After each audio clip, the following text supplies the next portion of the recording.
Welcome to TAS Media Institute, the home of undiscovered talents. You will be trained by professionals who have a passion in what they do. Do not be left behind. Enroll now and become a pioneer of TAS Media Institute.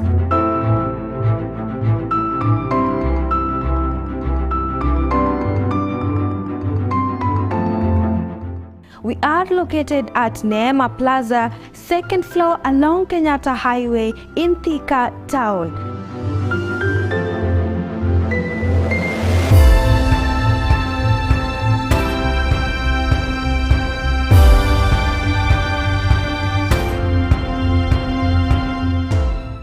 Life can sometimes take unexpected turns, and this family's story is no exception. When a gas explosion completely changed the course of their living, Mr. Joseph Lual and his family have been forced to face unimaginable hardships. But even in this phase of adversity, they have managed to persevere with so much resilience. And as the saying goes, adversity introduces you to yourself. Let's get the story of Mr. Joseph and his family.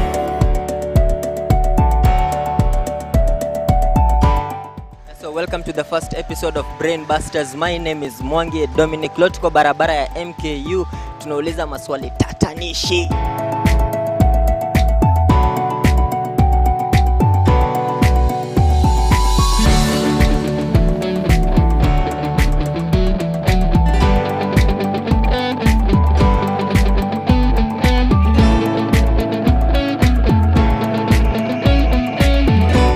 At TAS Media Institute, we let you discover your talent.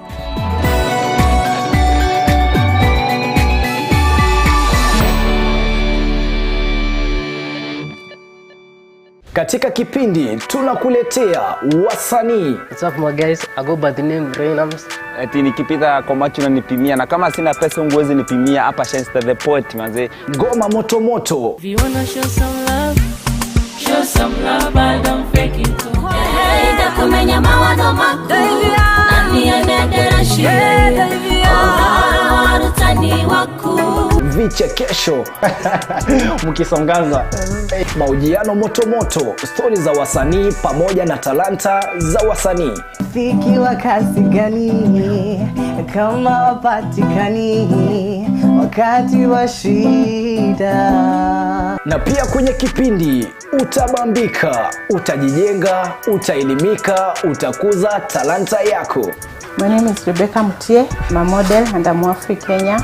I'm a student. Napenda kusikiza kipindi cha Bonga na Katoni kila Jumatatu kuanzia saa 9 mpaka saa 10. Kumbuka ni kwenye Bonga na Katoni ndani ya TAS TV kuanzia saa 9 hadi saa 10 kila siku ya Jumatatu. This is Bonga na Katoni in TAS TV. Karibuni.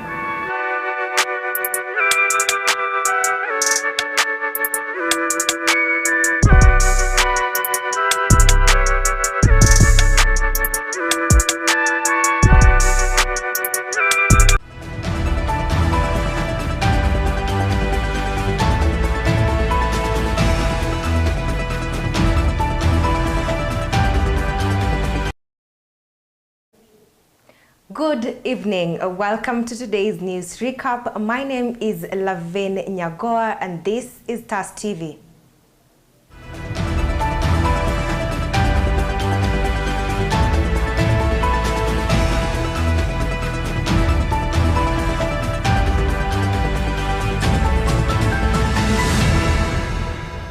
Let's start with the midweek demonstrations. Several parts of Kenya witnessed a surge of protests as citizens took to the streets to voice their complaints and displeasure with the high cost of living. In an interview conducted by our reporter Ian Masharia, Kenyans shared their varied thoughts on the extremely high cost of living, with some urging the leaders to look for peaceful solutions to the nation's current problems. On Wednesday, July 12th, several parts of Kenya witnessed a wave of demonstrations as citizens took to the streets to express their grievances.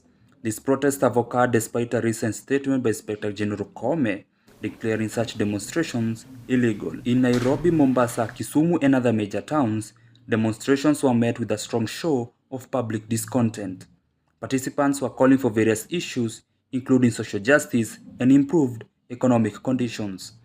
While the protests have been largely peaceful, isolated incidents of clashes with law enforcement were also reported. However, amidst the unrests, Thika Town remained relatively calm with a sense of normalcy. Nevertheless, business in Thika Town was not booming as usual, with bustling activities that characterize the vibrant town. Many shop and establishments experienced a decline in customer footfall due to concerns related to demonstrations happening in other parts of the country. Despite the challenges faced by the business community, Thika residents remain hopeful for a swift resolution to the issues causing unrest in other parts of the country. They express solidarity with their fellow citizens while urging for peace and dialogue as the way forward. I spoke with a few business owners and this is what they shared with us.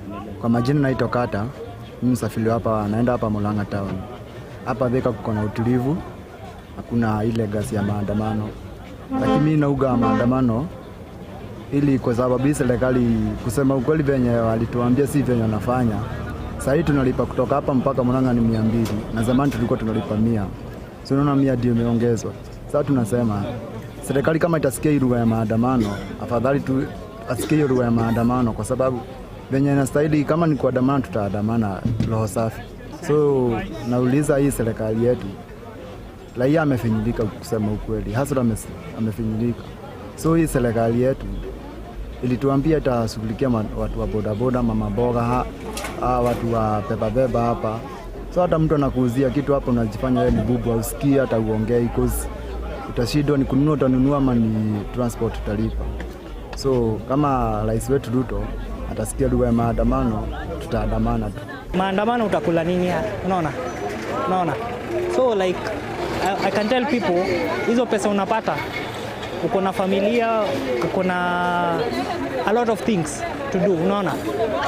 Kama mimi niko na class, nimetoka class in the morning, unaona?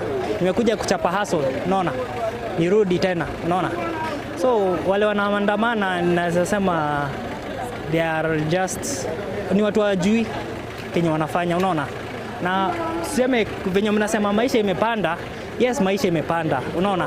But wewe utafanyaje? Kuandamana is not the solution, unaona? Kwa jina langu ni Lavin. Mimi nahuzunika na bado nasititika kwa hii jambo la maandamano kwa sababu sisi kama vijana tunatoka shuleni tunahangaika sana juu pia mambo na biashara na nini na kazi kuandikwa inatupea tatizo kubwa sana. So ningeajili na ningeomba serikali iache mambo na maandamano, washirikiane tu kwa umoja kwa sababu hii mambo na kutafuta kazi sisi wote tunaumia kwa kigafla, na pia wenye wao wanaenda maandamano pia kuna sititika juu pia maisha yao bado iko hatarini. Kwa majina naitwa Sadiki, lakini sasa mtawathika na nita kama mkosti. Mimi kusema ule kweli, yani leo maandamano ni amana sana. Ama hata si leo peke yake, kama ni ana uwezo Raila ake tu kila siku, sababu tumefungwa kazi kweli ama vipi, lakini sasa tuko the same tu na wenye maandamano sababu hakuna biashara. Si kama hakuna biashara, ni pesa hakuna.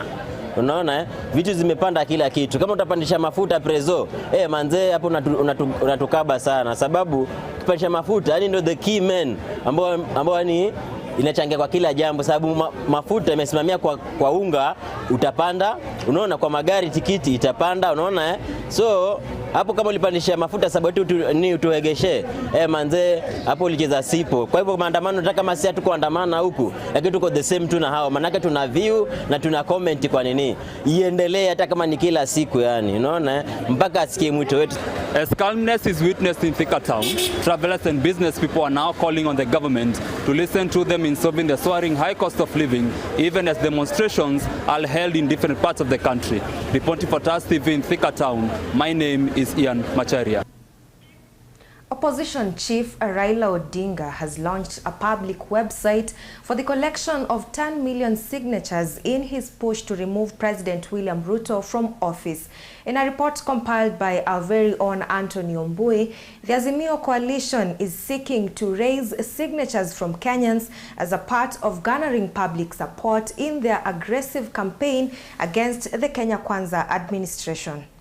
Due to the high cost of living, Azimio leader now launched the online platform called tumechoka.com to get signatures from citizens for the UDA government removal. The platform is now up and running, and any Kenyan, wherever they are, you can just go to www.tumechoka.com and you will be able to access it. The platform requires one to enter their details, including the national identity card, phone number, constituency, and the county before pending the signature and submitting. After filing all files, a message will inform one that they have been successfully.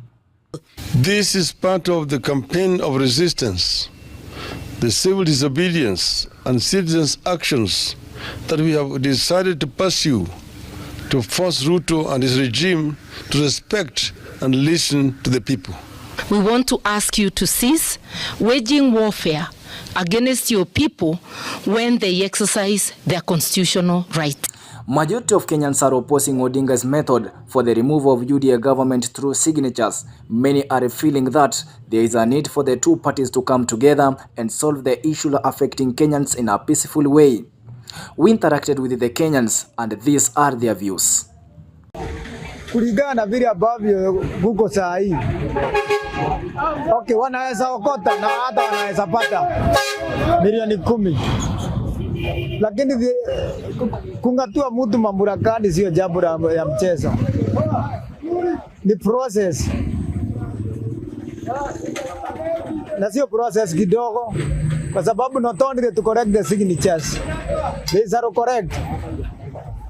And after correcting, there is other steps that they are supposed to take so that they may lead into the situation ya kusema kwamba sasa. Kwa hivyo kuna process ya bunge, kuna process hata ya koti. Kuhusu hii mambo ya signature, hata mimi maoni yangu, sioni iko na haja. Juu hata wakachukua signature, hata tuseme wamemuondoa, wao wameingia.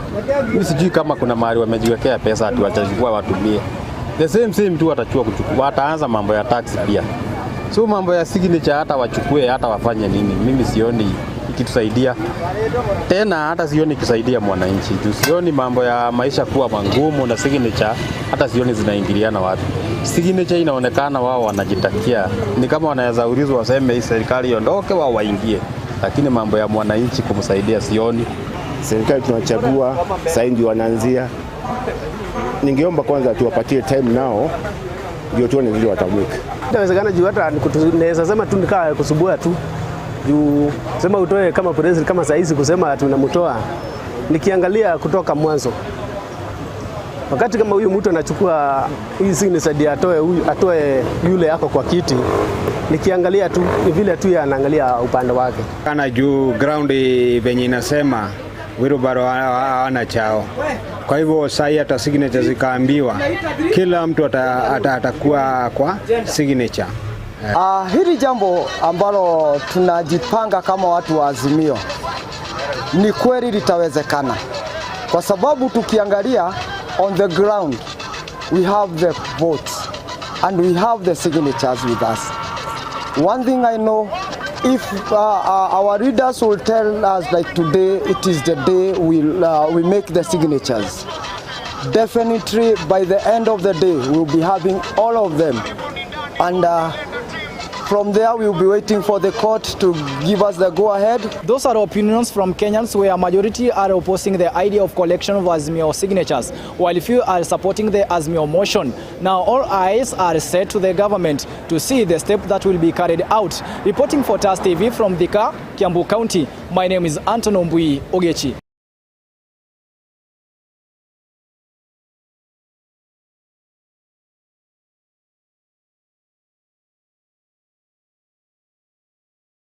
Portions of the one-year-old expressway destroyed by protesters on Wednesday. While surveying the extent of the damage, Murkomen said that the 3-year-old commuter railway stations had also been vandalized. The CS says that 50 individuals have so far been detained and that those who are responsible for organizing the protests will be held accountable and forced to pay the government back for the expenses it will incur for repairs. damage only done on the expressway could be anything up to, for that short period of time, could be anything up to $5 million. And if it reaches that level, in one infrastructure, I'm not talking about the railway, there are 4 railway stations, then you know, under the agreement with the Moja Express and the people who are running this infrastructure, it's the same taxpayer. We are being told that we want to reduce the cost of living, who within 28 days must pay. We will make sure that all those who organized this mass action yesterday and this targeted attack are going to personally pay. They will carry vicarious liability for every damage that was caused, and for every penny that will be paid from the exchequer, they will be asked to indemnify the people of Kenya. Don't buy anything that you can see is vandalized from our critical infrastructure. Don't buy, don't deal. That is the only way now we can kill this practice of vandalism. Because once you don't buy, we have killed the market. Once you kill the market, the person who has vandalized will no longer have any motivation to continue practicing the vandalism. Away from matters demonstrations, let's now look at, the finance bill. The High Court has declined to invalidate a ruling barring the Treasury CS from enacting the Finance Bill 2023. In the ruling earlier this week, Justice Mugure Thande declined to permit the implementation of the act following a lawsuit filed by Busia Senator Okia Omtata against Treasury CS Njuguna Ndungu. Josephine Nganga with more details. In another setback for the Kenya Kwanza government, the High Court has declined to grant relief to the controversial Finance Act 2023. Justice Mugure Thande has now referred the case to Chief Justice Martha Koome to form a panel to hear the matter. In a lawsuit filed by Okia Omtata and various human rights groups, the Conservative Orders Finance Act issued on June 30 were upheld by Justice Thande, stating that the public should not be subjected to a potentially unconstitutional law. To exercise my jurisdiction and allow the prayer for certification under Article 165(4) of the Constitution. So in the end, and in view of the foregoing, I find that it has not been demonstrated to my satisfaction grounds to warrant the setting aside of the orders of 30th of June 2023. I make the following orders. The applications dated 30th of June 2023 and 1st of July 2023 are hereby dismissed. The application dated 29th of June 2023 is hereby allowed. Critics of the Finance Act 2023 have expressed satisfaction with the High Court's decision, viewing it as safeguarding against potentially harmful registration. On the other hand, the supporters of the act argue that it is necessary for economic stability and growth. Mimi siwezi kubali kwamba tuko na nchi ambayo watu wachache wanazuia ndio watu wengi wasifaidike. The point the court makes, which is legitimate, is if you allow the Finance Act 2023 to come into effect, if eventually either the entire act or parts of it are found to have been unconstitutional, there will be no way of undoing what will have happened. As the case now awaits the formation of a bench by Chief Justice Martha Koome, all eyes will be on the upcoming legal proceedings that will determine the fate of the Finance Act 2023. Reporting for TAS TV from Thika, I am Josephine. The government has suspended the mandatory requirements for all commercial and public service vehicle drivers to undergo a driving retest before renewal of their licenses. However, in a statement released earlier in the week, Transport CS Kipchumba Murkomen announced the suspension of the regulations, stating that a multi-agency team will be assembled to investigate the issues brought up by the drivers. Rachel Kamau has more. National Transport and Safety Authority (NTSA) released a directive that requires drivers of all commercial and public service vehicles to take a mandatory retesting before renewing their driver's license. The periodic retesting required the drivers to apply online via the e-Citizen account at a fee of 1,050 Kenya shillings. On Wednesday, the Transport Cabinet Secretary Kipchumba Murkomen announced the suspension of these regulations until September, saying that a multi-agency team will be established to look into the concerns raised by the drivers. Kwa sasa mimi ningeweza kusema ya kwamba matakwa yetu yamesikizwa na madereva wa PSV, madereva wa HCV, wale wanaendesha malori na wote tunaweza rudi kazini kwa sababu tumeweza kusikizwa na kupatiwa muda wa majadiliano ili pia yale ambayo hayajakuwa yamekamilishwa yaweze kukamilishwa kwa muda wa mwezi mmoja. Requirement of the retest announced by the NTSA had prompted the drivers in the country to declare a national strike.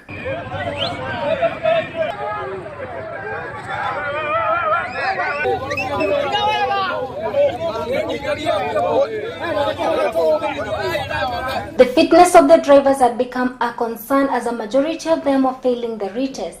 Data from the Ministry of Transport showed that out of 1,847 drivers across the country who underwent the retest between the 9th and 30th of June this year, only 575 drivers passed and 31% failed the retest. Naitwa Gari Dhairo, driver Kukena Sako. Yule kila mtu anajua vile ushumi iko juu na hii mambo tunafanya every 3 years. Hii malipo ilitokana na decision ya kutoka kwa nani.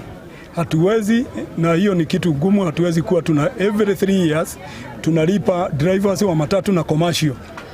Kama wanataka kufanya hiyo kitu ikiwa hakuna partiality, tuko na motorbikes wako involved in accident, injuries, how do wako leading. Haya, tuko na personal vehicles bado wako kwa barabara na sisi. Hao ni drivers pia wako na PSV, wako na licenses. How comes hii decision ilitokana na wapi? Ni matatu tu na commercial vehicles. Na tukiangalia kulingana na maoni yangu vile naona matatus zinakuanga involved kwa accident sana, si hata kwa sababu ndio na cause accident. Kitu kingine ni tufanyiwe kama ni drivers wafanyiwe test. Na kwanza ningeuliza Minister CS1 Transport kwanza atupatie statistics zionyesha matatu wamekosa accident kiasi gani, ijale zinakaa namna gani. Watu bado motorbikes hiyo test. Tunatumia barabara moja. Kuna watu wanavuka barabara kama Thika Highway. Hao nao bado wameongeza mambo ya accident na death. Hao nao sasa wanafanyiwa namna gani? Why only matatu zani? Kwa majina ni John Muredi, nafanya kazi ya matatu kutoka Thika kwenda Nairobi. Lakini maneno hii swali tuko nayo ni hiyo exam hii NTSA wameleta. Ndio tunauliza aje. Sasa hii nimeenda kuendesha gari niko fiti. Lakini pale kwa exam yao nimeanguka. Sasa nataka tuende wapi? Majina mimi naitwa Kelvin Mutedia kutoka Meru. Mimi niko daktari hapa Thika mpaka Nairobi. Kwenye serikali inatupeleka na sisi tunafinyilika sana. Ndio kiangalia upande wa mafuta, pande hiyo bei kali. Naona hapa sisi tunaendelea tu kufinyilika. Afadhali sasa serikali tuangalie. Those are just but a few opinions from matatu drivers in Thika regarding the new rule about retaking the driver's tests. Reporting for TAS TV Thika, my name is Rachel Kamau. Story marks the end of the first part of today's news recap. We are headed on a short commercial break, but remember we still have more for you, so stay put.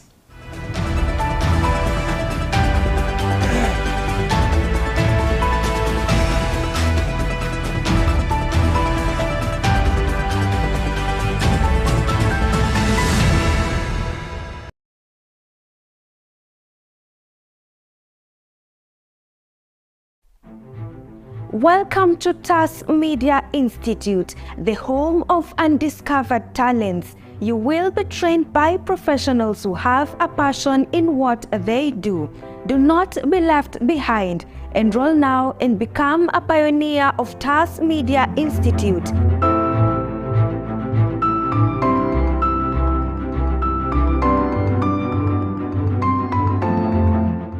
We are located at Neema Plaza, 2nd floor along Kenyatta Highway in Thika Town.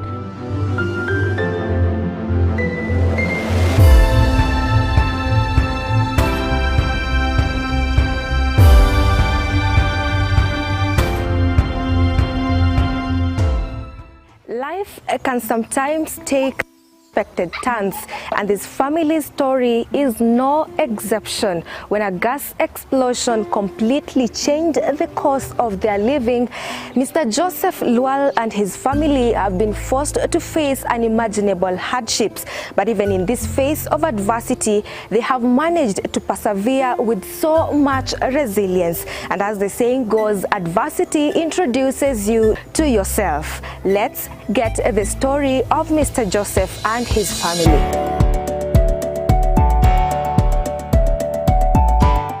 So welcome to the first episode of Brain Busters. My name is Mwangi Dominic. Leo tuko barabara ya MKU, tunauliza maswali tatanishi.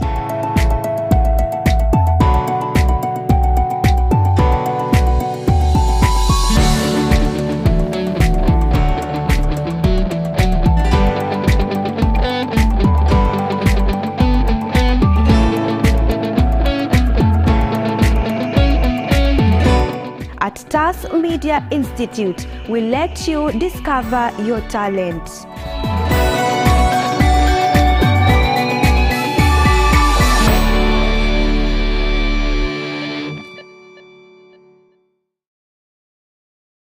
What's your name? My name is Kevin Kakum. Kitui Francis. From which school? Kenya Institute of Mass Communication. Kenya Institute of Mass Communication. What did you learn while at TAS TV? Improvement of my skills in graphics, such as motion graphics, video editing, photography, also communication skills. Camera operations, video editing, and improved my skills in graphic design. Would you recommend anyone? Yes, nilikuwa hapa TAS, skills zangu zili improve on communication with fellow co-workers and teamwork when doing certain projects. Yes, new skills in photography. Communication, I have built more in communications through interaction with other colleagues or people outside there. On a scale of 1 to 10, how would you rate your attachment at TAS TV? 7. 8. Generally, what would you say about TAS TV? Wow, it's amazing being here. I think it's the best place to be. Yeah.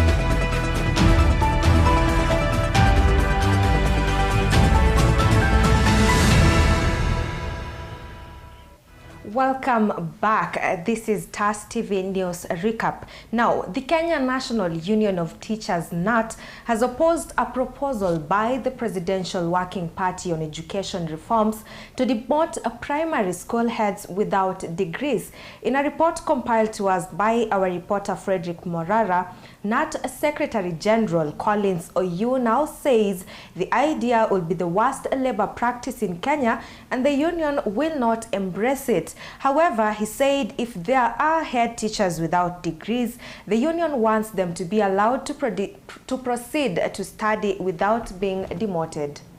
According to the proposal, head teachers of primary schools hosting junior secondary schools will lead them for an interim period that will end on December 31st. However, NAT has called for more time for non-graduate primary school head teachers to complete their degrees. Speaking during a NAT Coastal Region Council meeting at Ronald Ngara Primary School in Mombasa, Mr. Oyu said 99% of Kenyan head teachers were university graduates.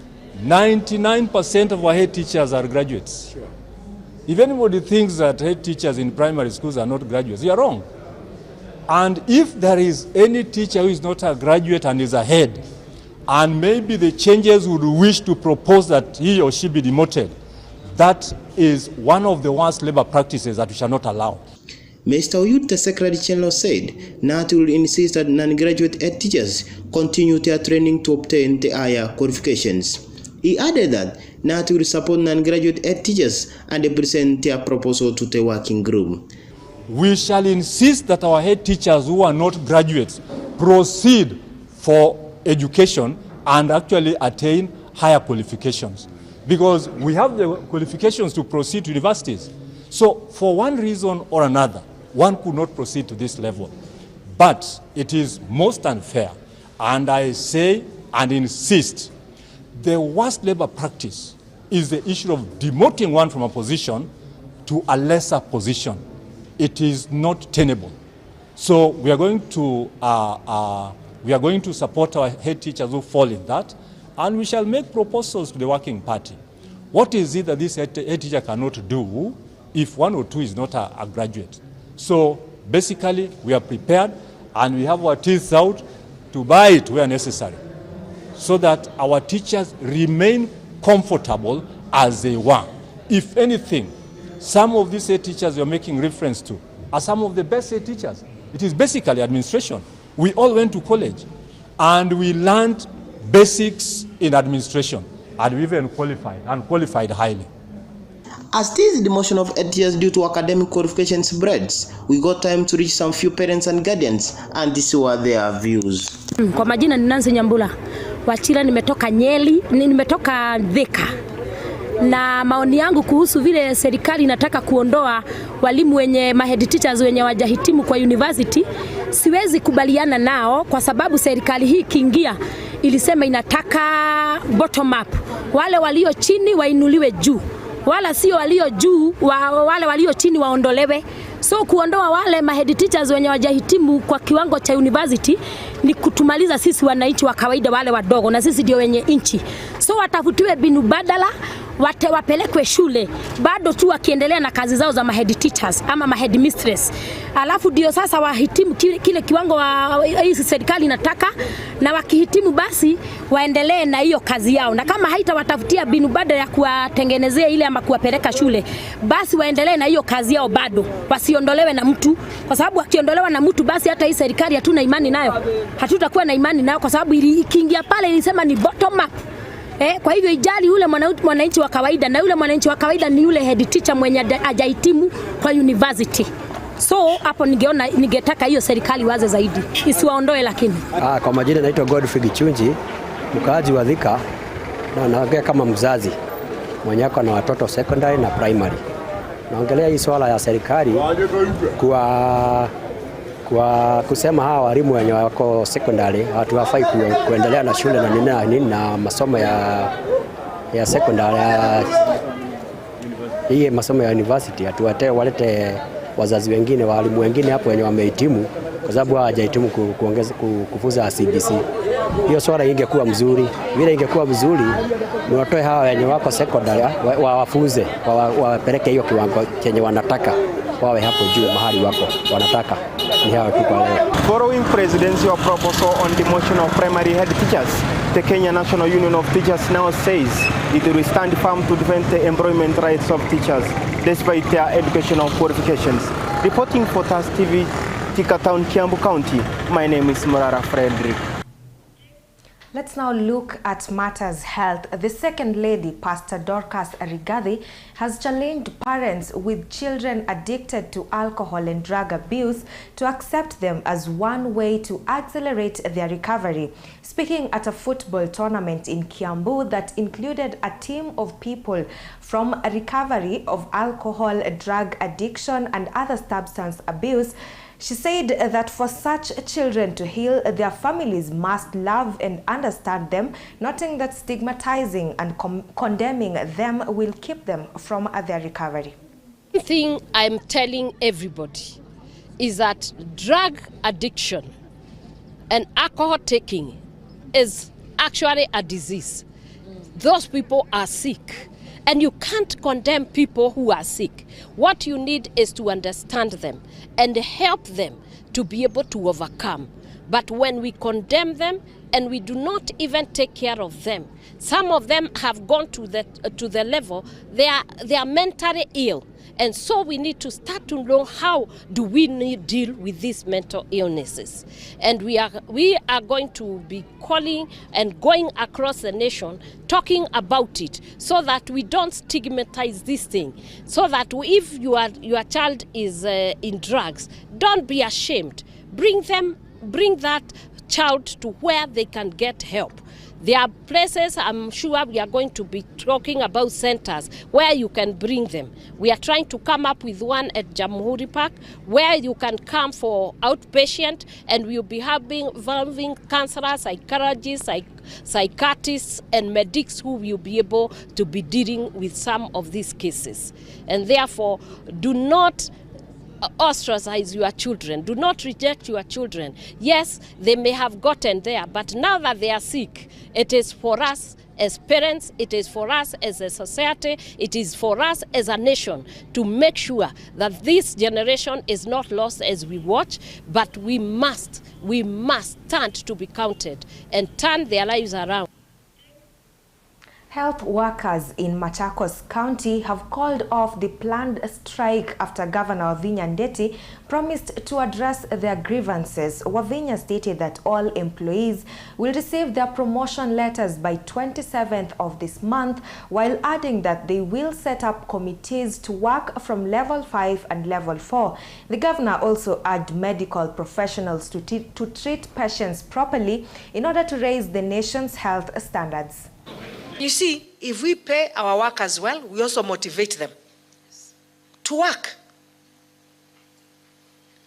Madaktari, tumekubaliana the promotion of the 422 doctors, which is well deserved. Na tumeongea tena, tukasema, na wao pia. Me as a governor, I don't have the monopoly of knowledge. Okay? Nobody has monopoly of knowledge. They know what ails Machakos healthcare. We've agreed by Friday, as I give them the letters like this, they also give me a report on what I need to do to make sure that we improve our health facilities.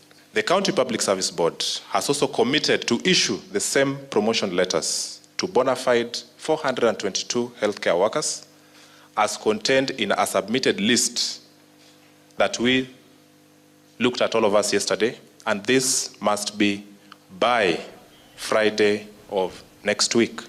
We are saying by Friday we have received commitments that it could even be earlier than. Let's now dive right into the world of sports and find out what's been happening on the fields, courts and tracks this past week from Christine Musioka. Kenyan women volleyball Malkia Strikers has left the country on Saturday for 1 month camp training in Morocco and France as they prepare for one next month African champion in Cameroon. They have claimed the first African ticket to 2024 Paris Olympics. Kenya volleyball is in Morocco for a series of friendly matches before traveling to France and Cameroon for continental finals that features 10 nations. We are just handing over the flag to the team that is going for the volleyball competition that will end up in Morocco. And this team is a qualifier for Africa, and they are now going to compete for purposes of ensuring that they go to the Olympics. The team is in good shape. The players are psyched up, and we know that these two championships are very important, especially for us in qualifying to the Olympics next year. So we really take it seriously. We'll put in a lot of effort. In series of EPL transfer moves, several top football clubs have undergone significant changes to their rosters as star players make high-profit switches. EPL giant Manchester United have been hit with a double blow as Marcus Rashford departed for Paris Saint-Germain (PSG) and goalkeeper David De Gea heads to Saudi Arabian club Al Nassr. The Brazilian sensation Neymar Jr. makes a surprising return to Barcelona after a successful stint at PSG. In addition, Liverpool prominent Roberto Firmino joins Saudi Arabian outfit Al Hilal. Firmino is a key contributor to Liverpool recent success, and now he will play his trade in Saudi Arabian Pro League. Finally, Real Madrid secures the services of Kylian Mbappe from PSG. The high sought after forward departure PSG for Spanish capital joining as an already star-studded squad led by the likes of Karim Benzema and Eden Hazard. And that wraps up our sport news of the latest transfer in EPL. Thank you for joining us in this coverage of Premier League transfers. I'll be back soon with more updates and analysis. I am your sport presenter, Christine Musioka. Thank you so much, Christine, for that very detailed information. And now it's that time to laugh our hearts out. So let's get Brainbusters from Anthony Ombui Ogechi.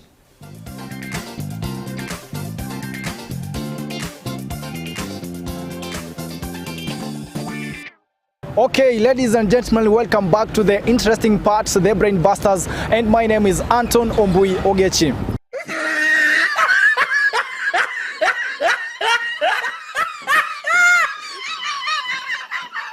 Wale samaki wakiwa wengi basi pale pamoja tunaweza kuwaita namna gani? Fish. Wale samaki wakiwa wengi pamoja tutawaitaje?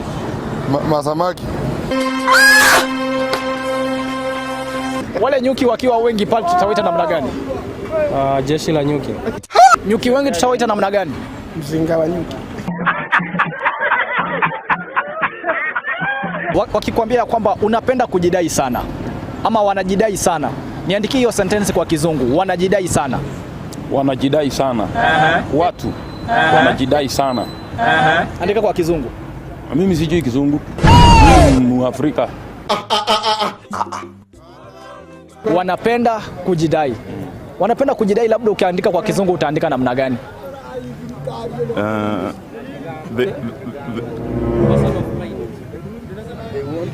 They have personal pride.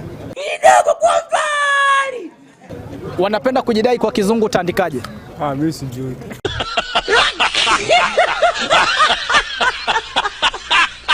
Hey, y'all, come look at this.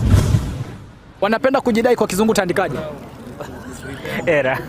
Uji pretend. Wanapenda kujidai kwa Kizungu? No.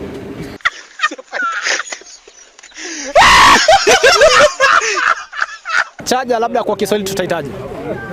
I don't know. Chaja kwa Kiswahili? Kitu cha moto.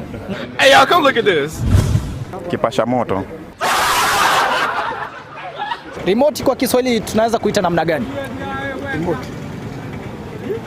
15 minutes later. Hey, coach. That marks our end of the Brain Buster. Join me next time. My name is Anton Ombui Ogechi. Bye bye.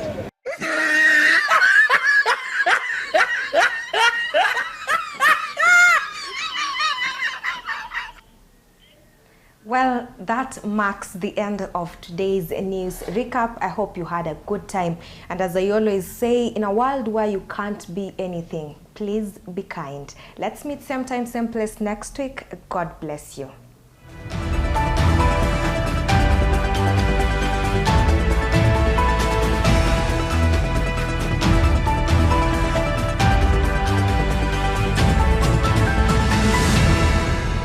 Katika kipindi tunakuletea wasanii. What's up my guys? I go by the name Rainams. Eti nikipita kwa macho na nipimia, na kama sina pesa unguwezi nipimia. Hapa Shenster the Poet manze. Ngoma moto moto. If you wanna show some love but don't fake it. Hey, kumenya mawazo mako. Nani anadera shida. Oh, utani wako. Vichekesho mkisongaza, mahojiano moto moto, stori za wasanii pamoja na talanta za wasanii. Fiki wa kasi gani kama wapatikani wakati wa shida. Na pia kwenye kipindi utabambika, utajijenga, utaelimika, utakuza talanta yako. My name is Rebecca Mutie, I'm a model and I'm Afri Kenya. My student. Napenda kusikiza kipindi cha Bonga na Katoni kila Jumatatu kuanzia saa 9 mpaka saa 10. Kumbuka ni kwenye Bonga na Katoni ndani ya TAS TV kuanzia saa 9 hadi saa 10 kila siku ya Jumatatu. This is Bonga na Katoni in TAS TV. Karibuni.